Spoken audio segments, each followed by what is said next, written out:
Welcome back to Startup Street. How can artificial intelligence transform your sleep? My colleague Ritu Singh caught up with Wakefit's co-founder to know more about their AI-powered products. Listen in.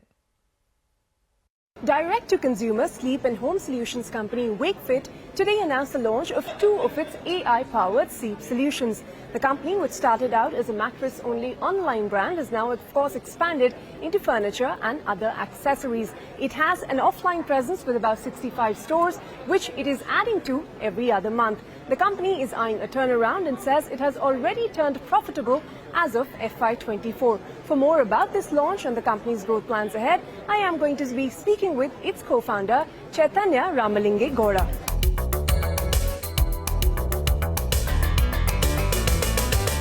Chaitanya, thank you very much for speaking to CNBC-TV18. You launched these two Zen's AI-powered sleep products.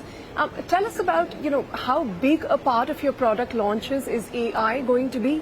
What kind of investments are you making into the technology, and how large will the pipeline be? We've seen the two products launched today. What's next? Thanks for having me, Ritu. Yes, the Zen's AI-powered range is the next big thing at Wakefit. As you know, we moved from mattresses to accessories to then furniture, and this is the fourth sort of a big launch that we have. And over the next 2 years, we hope to launch a lot more AI-powered products. So any product that impacts sleep quality is going to be part of this AI suite. And like you know, today we launched two products. One is a mattress temperature controller, and the second is the sleep tracker, which is contactless.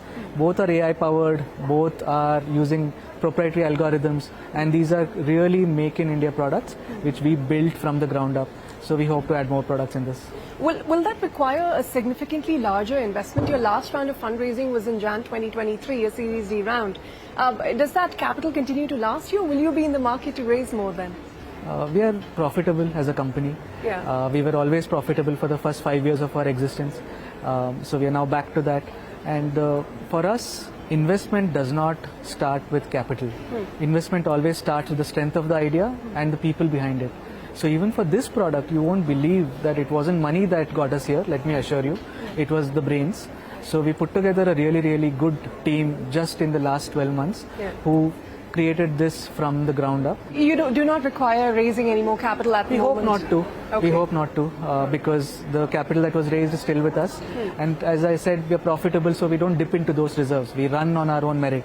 But since, Chaitanya, your FY24 numbers have not been made public yet, and you say you're profitable, should we assume Wakefit has come back to profitability after that year of losses that you'd had to report because of the large investments you made in the furniture business? You're absolutely right.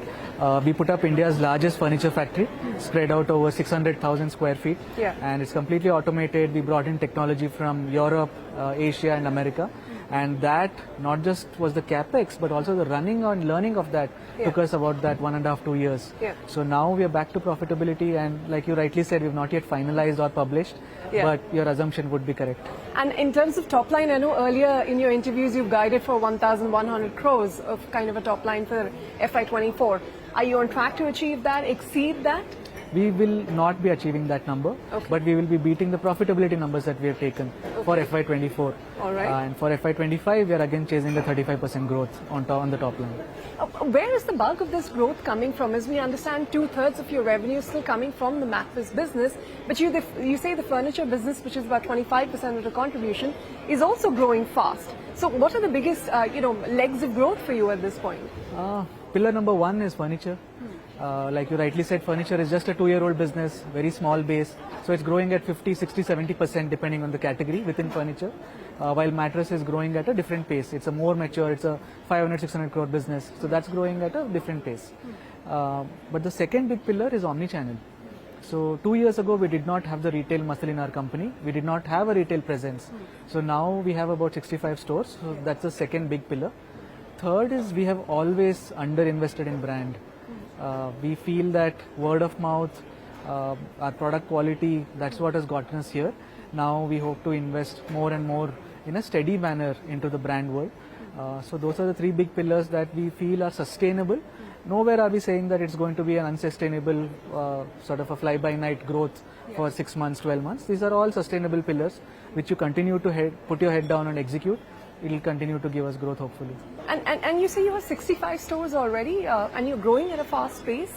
What is the eventual plan? You think you'll need a stronger retail offline presence for the kind of products you sell, or you think focusing on the online sales bit itself is sufficient? No, I think omni-channel is here to stay.